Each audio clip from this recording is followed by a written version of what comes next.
बिस्मिल्लाहिर्रहमानिर्रहीम। Students and viewers, एक नए लेक्चर के साथ, एक नए वीडियो के साथ आज मैं हाजिर हूँ, आप लोगों का मैथमेटिक्स का टीचर। स्टूडेंट्स, हमने 1.2 में क्वेश्चन नंबर 8 तक पढ़ा था। आज हमने पढ़ना है क्वेश्चन नंबर 9। क्वेश्चन इंतहाई लेंथी है, अगर मैं यहाँ पे लिख लूँ तो बहुत ज्यादा मुझसे जगह ले लेगा, तो इसलिए मैंने कंडीशन लिखे हुए क्वेश्चन में आपको बता देता हूँ। क्वेश्चन में कह रहे हैं the equation for supply and demand are given by two linear equation। Question को समझने की कोशिश करें स्टूडेंट्स। क्वेश्चन में कह रहे हैं the equation for supply and demand are given by two linear equation। Equation given है सप्लाई और डिमांड के लिए, जो दो लीनियर इक्वेशन के फॉर्म में हमें गिवन है। लीनियर इक्वेशन के फॉर्म में supply equation S of x, supply का जो इक्वेशन है वो ये है आपके पास, where x is quantity and s of x is the price। x जो है इस फंक्शन में वो आपके पास क्या है स्टूडेंट्स, वो आपके पास प्राइस है, और ये जो s of x है वो आपके पास प्राइस का फंक्शन है आपके पास। ठीक है स्टूडेंट्स, इसके बाद आपके पास कह रहे हैं the price demand equation. Price demand equation वो ये है D of X minus 3x plus 40 where x is the quantity same as it is. Question में हमसे पूछा जा रहा है find equilibrium points where the price of supply equals the price of demand by graph। Graph का भी जिक्र हो गया है स्टूडेंट। कह रहे हैं कि आप लोग जब ये दोनों इक्विलिब्रियम पॉइंट्स पे आ जाए, इक्वल पॉइंट पे आ जाए, मतलब ये है कि आपके पास ये दोनों कब बराबर होंगे, वहां पे x की वैल्यू में। अगर मैं सिंपली बता दूं तो पॉइंट ऑफ इंटरसेक्शन की बात कर रहे हैं। क्लियर है स्टूडेंट्स? इक्विलिब्रियम किसे कहते हैं? जब दोनों इक्वल हो जाए। तो दोनों इक्वल हो जाए मतलब ये वाला इक्वेशन स्टूडेंट्स और ये वाला फंक्शन और ये वाला फंक्शन हमने क्या करना है, बराबर लेना है। ठीक है students, 2s of x is equals to d of x for equilibrium.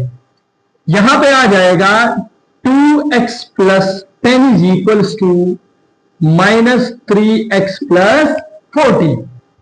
इसमें से x की वैल्यू मैं फाइंड करूंगा तो ये -3x जब इस साइड पे आएगा तो ये 5x, 10 उस साइड पे जाएगा तो 40 minus 10 which is equals to 5x is equal to 30, x is equals to 30 by 5 which is equals to 6।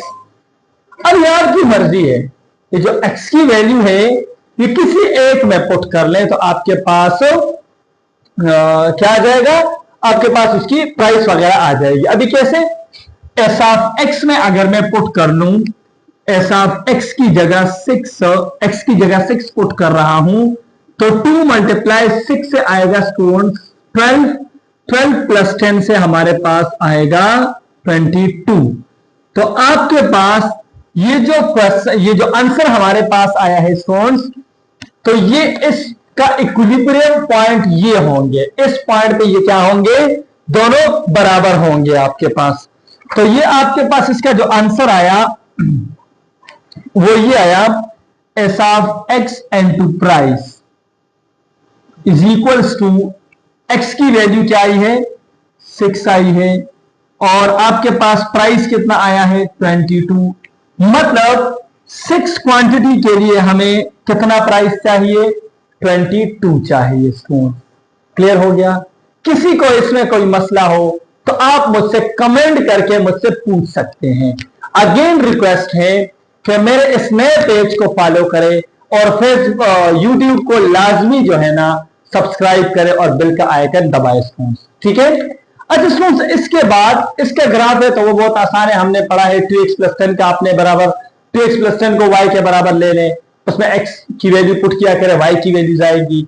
Same है इसको भी y के बराबर ले लें, फिर इसमें x की वैल्यूज पुट करें, वो टेबल बनाए और दोनों का ग्राफ आ जाएगा, उसमें पॉइंट ऑफ इंटरसेक्शन हो गया आपके पास। ठीक है स्टूडेंट्स, इसके बाद जो पार्ट नंबर 10 है वो इंतहाई आसान है, सेम एज है।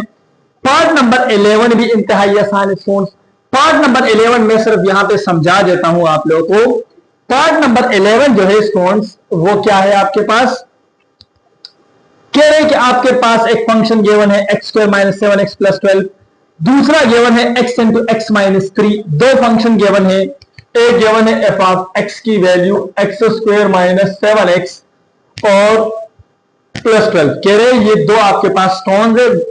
क्वेश्चन में ये कह रहे हैं कि वो किस पॉइंट पे एक दूसरे के साथ टच करेंगे, मतलब पॉइंट ऑफ इंटरसेक्शन इसमें भी फाइंड करना है। जी अब एक्स की वैल्यू आपके पास गिवन है एक्स इंटू एक्स माइनस 3, तो पहले इसको जरा सिंप्लीफाई करते हैं एक्स स्क्वायर माइनस 3x। तब ये आपने सिंपली क्या करना है, इन दोनों को क्या करना है बराबर, जी ऑफ एक्स और एफ ऑफ एक्स को बराबर लेना है।